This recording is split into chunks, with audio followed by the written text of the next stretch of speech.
بسم اللہ الرحمن الرحیم۔ ویڈیو شروع کرنے سے پہلے آپ سب سے درخواست ہے کہ اگر آپ نے ہمارے چینل کو ابھی تک سبسکرائب نہیں کیا تو براہ مہربانی سبسکرائب کر لیجئے۔ It will make us happy. تو ویڈیو کو شروع کرتے ہیں۔ کبھی کبھی انسان کا دل کسی چیز کے لیے بہت تڑپتا ہے، اتنا کہ اس کے لیے صبر کرنا بھی مشکل ہو جاتا ہے۔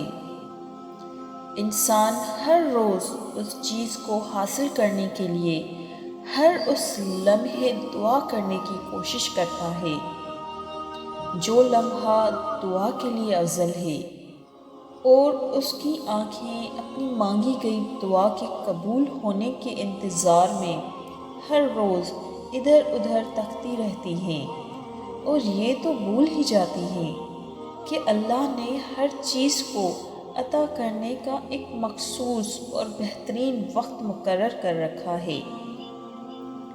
ہمیں یاد رکھنا چاہیے کہ اگر ہمیں کسی چیز کو حاصل کرنے کی اتنی چاہت ہے تو اس چاہت کرنے والے دل کا مالک کون ہے؟ یہ چاہت بھی تو اسی رب نے دل میں ڈالی ہے نا، تاکہ تم اس کے لیے دعا کر سکو، اور وہ تمہاری خواہش کو بہترین کر کے تمہیں عطا کر سکے۔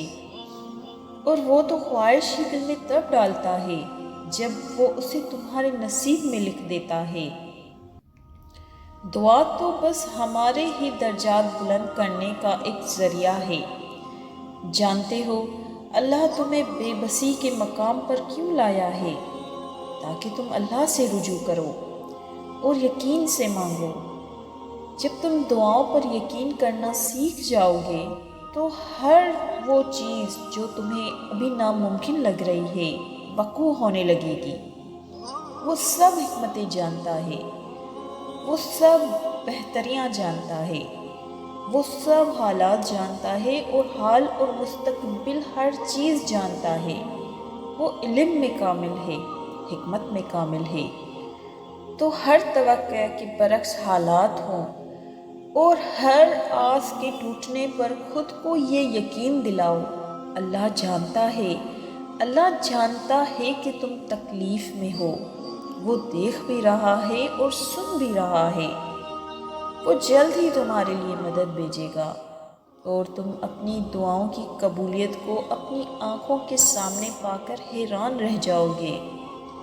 جس کہانی کی وجہ سے تم تہجد تک پہنچ جاتے ہو، اس کہانی کو اللہ پاک کیسے ادھورا چھوڑ سکتا ہے؟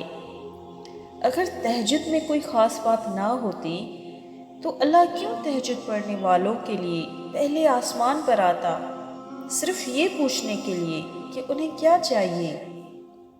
اللہ ان کی دعائیں 7 آسمانوں کے پار سے بھی تو سن سکتا ہے، لیکن پھر بھی اللہ ان سے ملاقات کے لیے تشریف لاتا ہے۔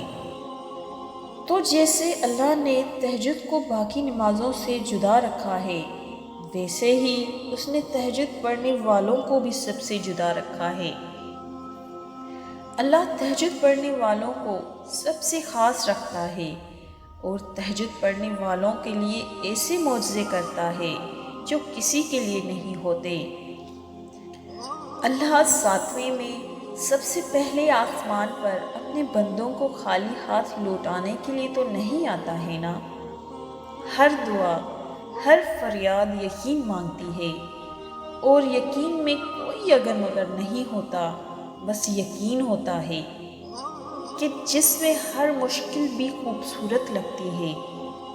رب نے اگر دینا نہ ہوتا تو وہ قرآن میں کن فیکون کا ذکر کرتا ہی کیوں؟ یقین رکھو، بس یقین رکھو، تمہاری ساری دعائیں قبول ہوں گی۔ تمہاری مانگی جانے والی کچھ دعاؤں کو وہ اپنے پاس سنبھال کر رکھ لیتا ہے تاکہ بہترین وقت میں تمہیں عطا کر سکے۔ بے شک وہ سب کچھ جاننے والا ہے۔ کیا پتہ یہ وہی مقام ہو جہاں اللہ تمہیں لانا چاہتا ہو۔ سب کچھ ناممکن ہونے کا مطلب یہ نہیں ہوتا کہ اب اس کے پاس اور کوئی راستہ نہیں، لیکن وہ تمہاری فریاد کو بار بار سننا چاہتا ہے۔ جانتے ہو اللہ تمہیں ناممکن سے گزار کر ممکن کی طرف لاتا ہی اس لیے ہے کہ تم بار بار اس کو پکارو اور وہ بار بار تمہارے لیے معجزے کرے۔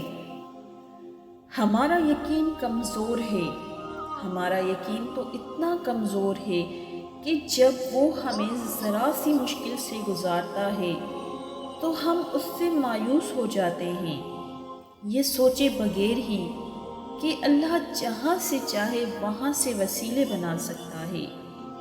ہو سکتا ہے آج تم جہاں ہو یہ وہی جگہ ہو جہاں اللہ نے تمہیں ہر وہ چیز سے نوازنا ہو جس کے لیے تم اللہ کو راتوں کو اٹھ اٹھ کر پکارا کرتے تھے۔ دعا سب کر سکتی ہے، بس اس یقین کے ساتھ مانگنا کہ جو مانگ رہے ہو وہ دنیا کے لیے اور تمہارے لیے ناممکن ہو سکتا ہے، مگر جس سے مانگ رہے ہو وہ اللہ کل شیء قدیر ہے، جو اس پورے نظام شمسی کو چلا رہا ہے، جو رات اور دن کو بدل رہا ہے، جو آج تک تمہیں ہر بار سنبھالتا آیا ہے۔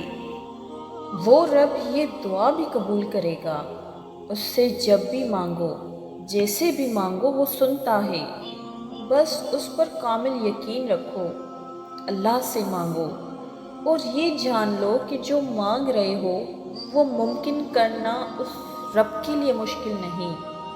تم دیکھنا تمہیں خود نظر آئیں گی تمہاری دعائیں قبول ہوتے ہوئے، معجزوں کو ہوتے ہوئے تم خود اپنی آنکھوں سے دیکھ لو گے اور تمہیں اپنی آنکھوں پر یقین نہیں آئے گا تو تم بے اختیار سجدوں میں گر جاؤ گے۔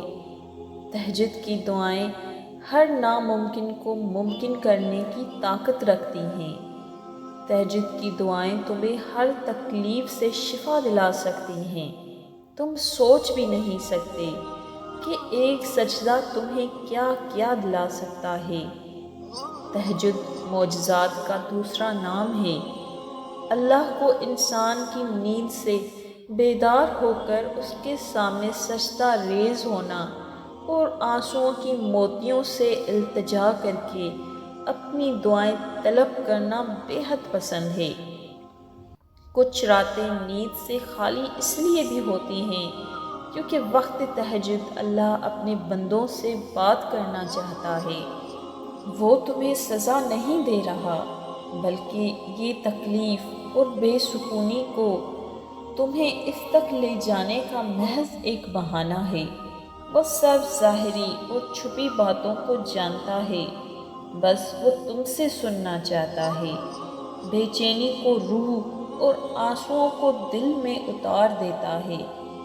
وقت تہجد تمہاری داستانیں سننے کے لیے تمہاری آنکھوں سے نیند چرا لیتا ہے۔ میں نے دیکھا ہے وہ تہجد کے وقت سجدوں میں بہائے جانے والے آنسوؤں کا برم رکھ لیتا ہے۔ میں نے دیکھا ہے وہ تہجد میں مانگی گئی دعاؤں کو قبول ہوتے ہوئے۔ جو کہانی ایک بار وقت تہجد اس کو سنا دی جاتی ہے اس کے نامکمل رہنا تو ممکن ہی نہیں۔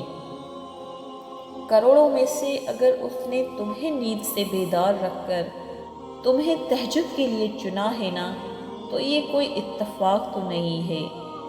تو پھر اپنے دل سے وسوسوں کو نکال دو۔